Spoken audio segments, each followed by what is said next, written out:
여러분 안녕하십니까? 코로나19 통합 뉴스룸 5시 뉴스입니다. 정부가 부동산 투기 근절을 위한 총력 대응에 나선 가운데 검찰도 전담팀을 편성하는 등 본격 수사에 착수했습니다. 최근 5년간 처리한 부동산 투기 사건도 다시 들여다보고 필요할 경우 직접 수사에 나선다는 방침입니다. 백인성 기자의 보도입니다. 정부가 부동산 투기 사범에 대한 검찰의 직접 수사를 주문한 지 하루 만에 대검찰청이 일선 검찰청에 총력 대응을 지시했습니다. 우선 전국 43개 검찰청에 검사와 수사관 등 10여 명으로 구성된 전담 수사팀을 확대 편성하도록 했습니다. 전국적으로 500여 명 이상 규모입니다. 대검은 기획부동산 등 최근 5년간 검찰에서 처분한 부동산 투기 사건을 재검토하고 추가 수사 필요성이 있을 경우 검사가 직접 수사에 착수하도록 지시했습니다. 검경 수사권 조정에 따라 부동산 투기 수사는 검찰 수사 범위인 6대 범죄에서 빠져 있지만 불기소 처분 뒤 다시 수사하는 사건이나 이와 직접 관련성이 있는 범죄는 직접 수사가 가능하다는 게 대검의 설명입니다. 대검은 또 업무상 비밀 이용과 개발 정보 누설 등 공직자의 지위를 이용한 부동산 투기는 원칙적으로 전원 구속하고 법정 최고형을 구형하라고 주문했습니다. 민간의 부동산 투기에 대해서도 기획부동산 같은 반복적 투기 사범은 구속 수사하고 벌금형도 대폭 올리기로 했습니다. 부동산 투기를 집중 수사 중인 경찰과의 공조도 강화합니다. 송치 사건을 신속하게 처리하고 송치 사건 가운데 6대 범죄가 속해 있을 경우 역시 직접 수사할 방침입니다. 대검은 내일 오전 조남관 검찰총장 직무대행과 전국 18개 지검장, 3기 신도시 관할 수도권 5개 지청장 등이 참여하는 화상회의를 열고 구체적인 수사 방향 등을 논의하기로 했습니다. KBS 뉴스 백인성입니다. 세종시의회 일부 의원들의 부동산 투기 의혹을 수사 중인 경찰이 세종시의회 등에 대한 압수수색에 착수했습니다. 세종경찰청은 오늘 오전 수사관 10여 명을 투입해 세종시의회 A 의원 사무실 등 4곳에서 관련 자료 확보에 나섰다고 밝혔습니다. 앞서 정의당 세종시당은 세종시 스마트 국가산단 인근에 야산을 보유하고 있던 A 의원이 직위를 이용해 본인 소유의 부지가 산단으로 지정되도록 역할을 했다며 경찰에 수사를 의뢰했습니다. 코로나19 신규 확진자는 447명을 기록해 하루 만에 다시 400명대로 올라섰습니다. 방역당국은 올해 유치원과 어린이집에서 36건의 집단 감염이 발생했다며 의심 증상이 있으면 등원하지 말고 신속히 검사를 받아줄 것을 당부했습니다. 정재우 기자입니다. 올해 어린이집과 유치원에서 36건의 코로나19 집단 감염이 발생해 총 635명이 확진 판정을 받은 것으로 확인됐습니다. 의심 증상이 있는데도 출근하거나 등원을 한 게 문제였습니다. 주요 위험 요인으로는 유증상자의 지속적인 출근이나 등원, 그리고 밀접 접촉 활동이 많은 특성, 마스크 착용의 미흡, 환기 불충분 등으로 확인되었습니다. 방역당국은 의심 증상이 있는 종사자나 원한은 근무 등원을 자제하고 신속히 검사를 받아달라고 당부했습니다. 또 시설 내에서 마스크 착용, 손위생 등 방역수칙 준수를 지속해서 강조해야 한다고 설명했습니다. 아울러 방역당국은 다음 달부터 어린이집 보육교사 등을 대상으로 코로나19 선제검사를 실시할 예정입니다. 서울에서는 사우나와 종교시설 등에서 집단 감염이 계속되면서 하루 새 확진자가 145명 늘었습니다. 6명의 확진자가 새로 추가된 구로구 사우나에서는 마스크 착용이 어려운 사우나에 장시간 머물면서 종사자가 이용자에게 감염을 전파한 것으로 파악됐습니다. 서초구에선 7명의 전화판매 회사 관련 신규 확진자가 발생했는데 이들은 탕비실을 공동으로 사용하고 사무실 내에서 식사했던 것으로 조사됐습니다. 한편 오늘 0시 기준 코로나19 백신 1차 접종자는 2만 6천여 명 추가돼 지금까지 모두 82만 2천여 명이 1차 접종을 마쳤습니다. 2차 접종자는 900여 명 추가돼 총 6,100여 명으로 집계됐습니다. 방역당국은 보다 신속한 백신 접종을 위해 아스트라제네카 백신 2차 접종분을 활용해 1차 접종을 하고 있다고 밝혔습니다. KBS 뉴스 정재우입니다. 서울시장 보궐선거가 8일 앞으로 다가온 가운데 오세훈 후보의 내곡동 땅 의혹을 놓고 민주당과 국민의힘이 공방을 이어갔습니다. 이 박영선, 오세훈 두 후보는 어제에 이어 오늘 밤에도 TV 토론에서 맞붙습니다. 이중근 기자의 보도입니다.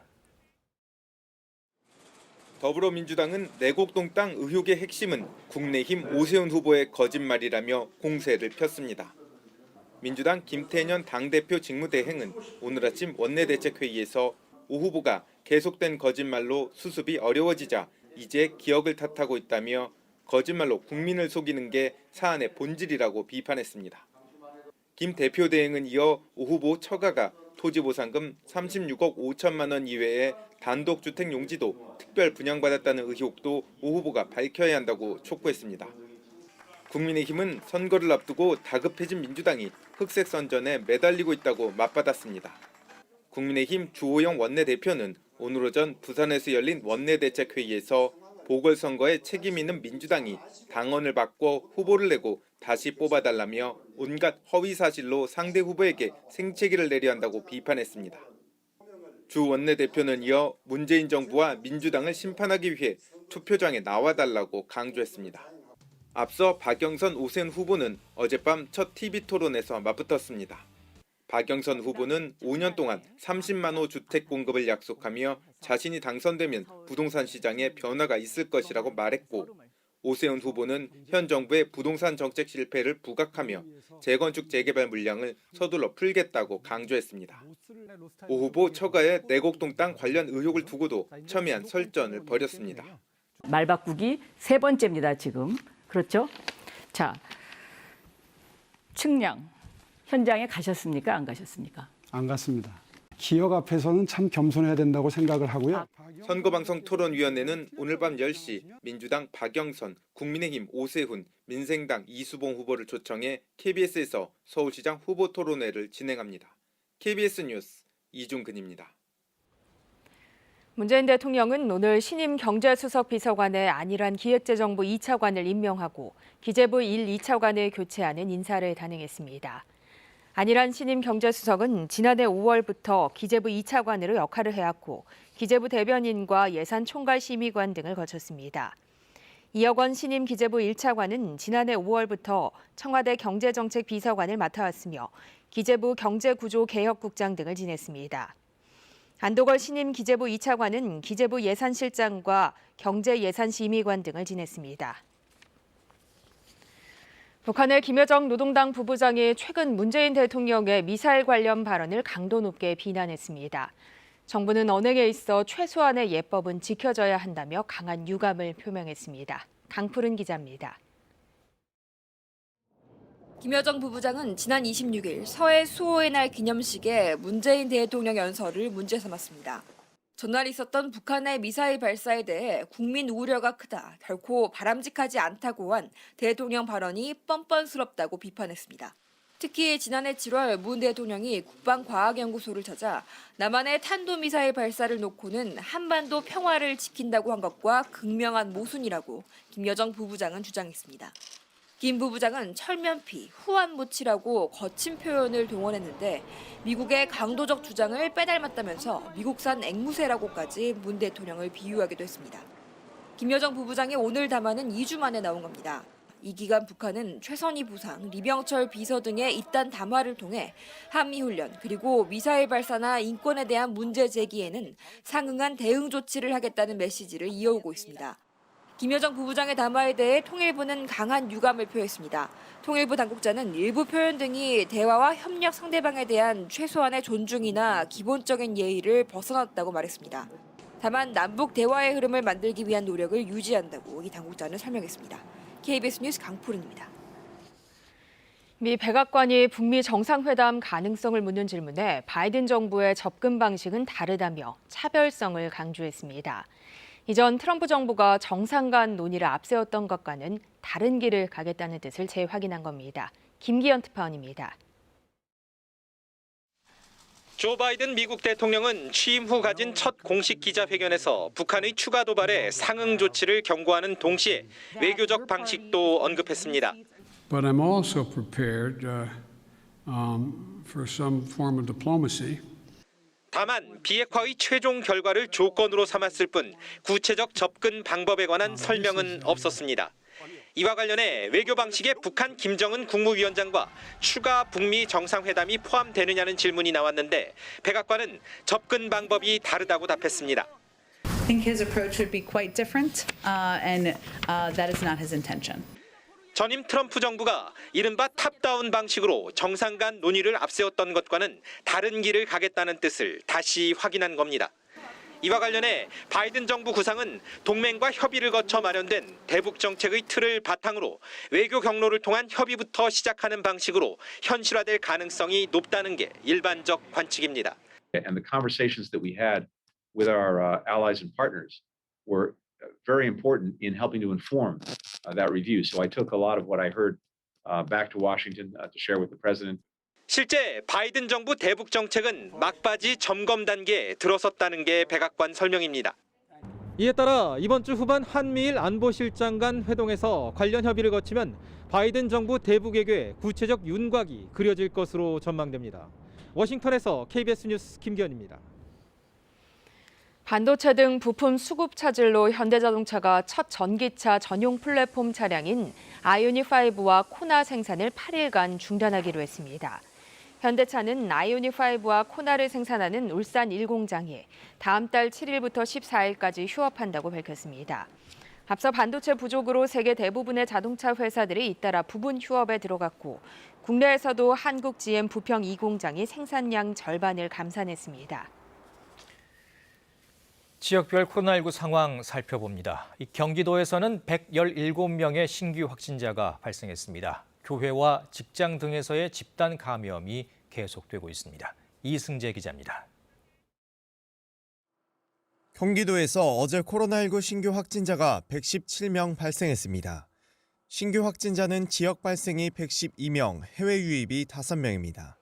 집단 감염 사례를 보면 용인시 교회와 직장과 관련해 5명이 추가로 확진 판정을 받았습니다.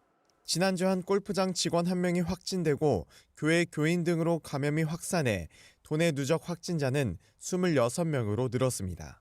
광주시의 한 재활용 의류 선별업체 관련해선 2명이 추가로 확진돼 도내 누적 확진자는 19명으로 늘었습니다.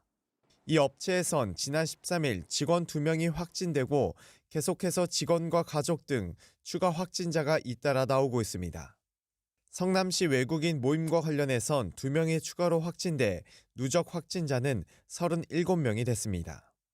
이 밖에 소규모 연쇄 감염은 66명으로 어제 확진자의 절반 이상을 차지했습니다. 감염 경로가 불명확해 조사 중인 신규 환자는 20% 정도였습니다. 사망자는 1명이 늘어 경기도 내 코로나19 누적 사망자는 536명입니다.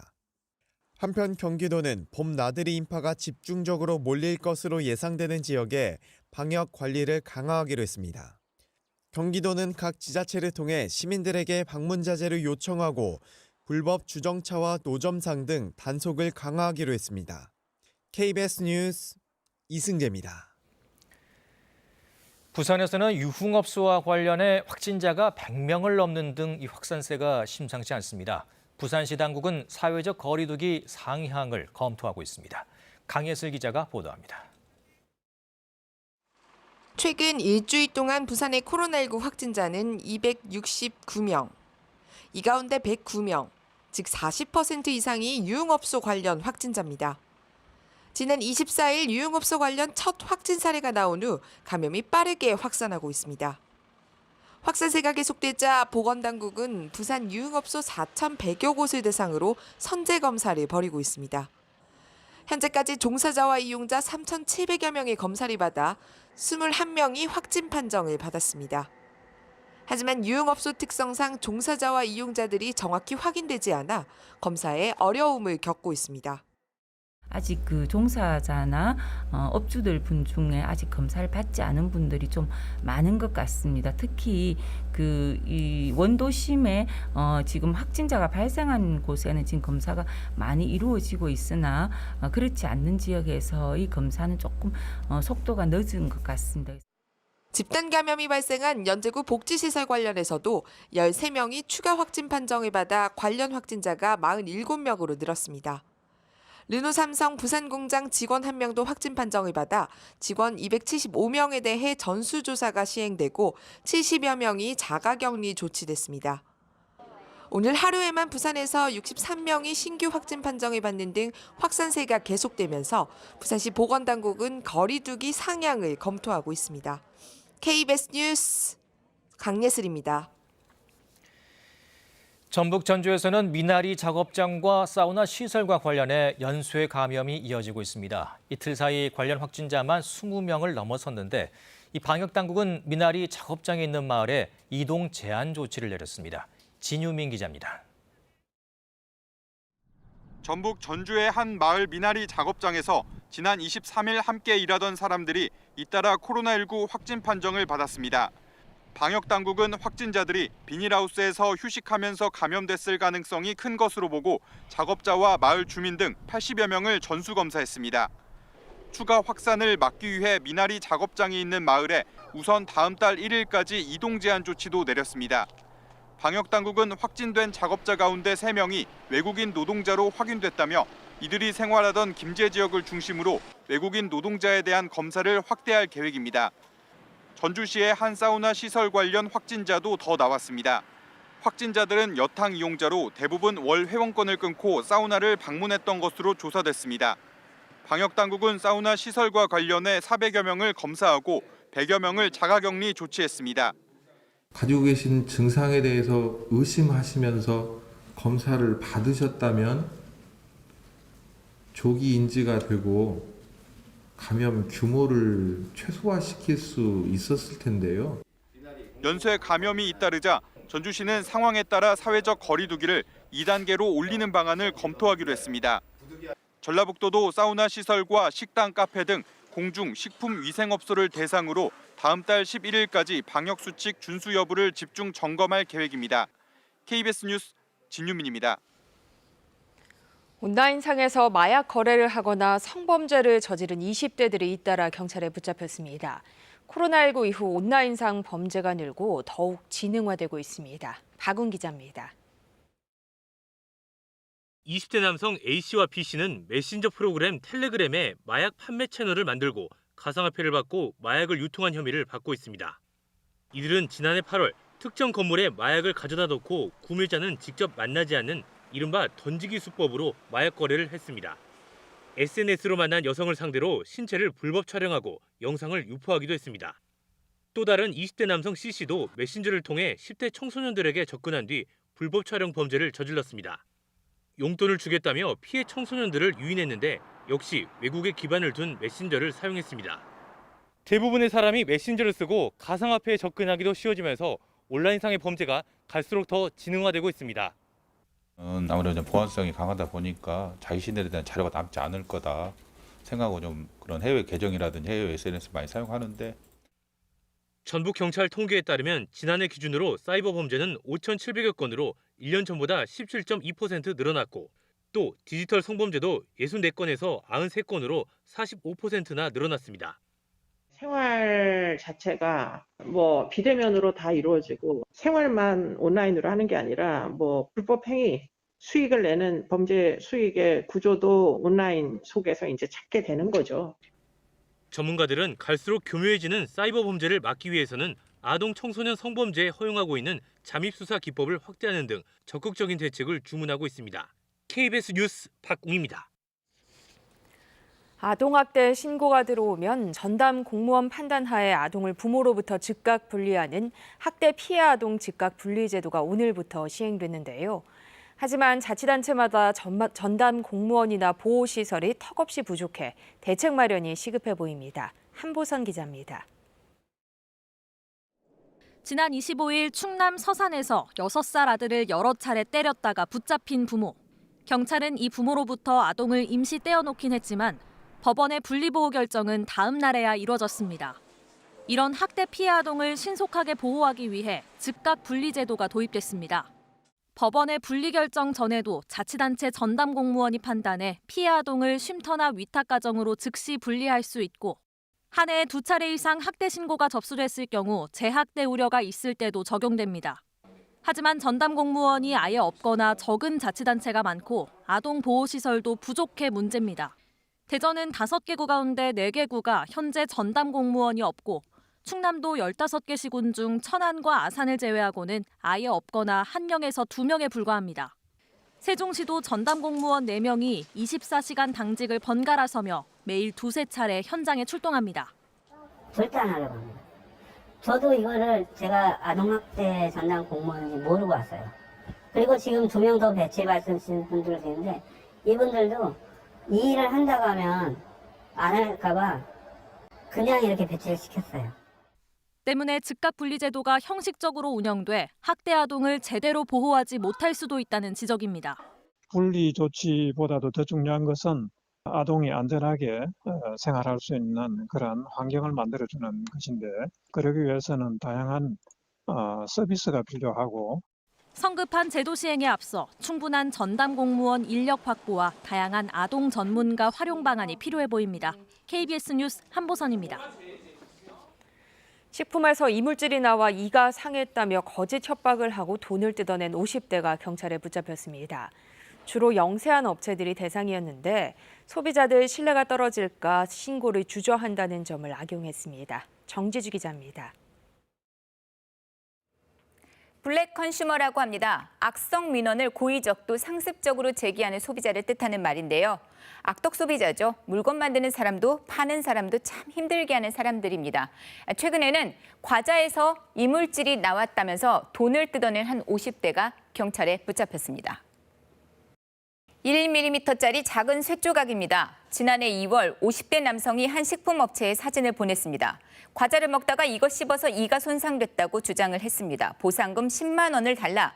안 주면 식약처 등에 신고하겠다고 했다는데요.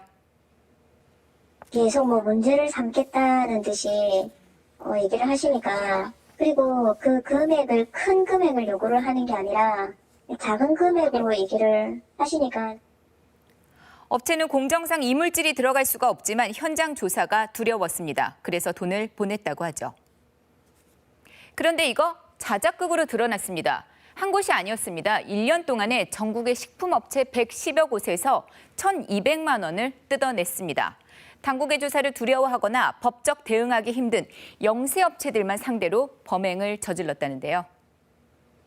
코로나19로 경제가 상당히 어려운 상황 속에서 만약 이물질이 나왔다고 관계기관에 신고가 되면 업체 입장에서는 엄청난 타격을 입습니다. 그래서 이런 부분을 교묘히 악용을 해서 이 남성은 공갈 협박 혐의로 구속이 됐습니다.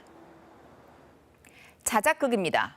블랙 컨슈머들이 자주 쓰는 수법 가운데 하나입니다. 드라마 소재로도 이렇게 종종 등장을 하는데요. 오징어가 들어간 과자 시식 코너, 갑자기 소란스러워집니다. 당신 미쳤어? 대체 우리 애한테 뭘 먹인 거냐고!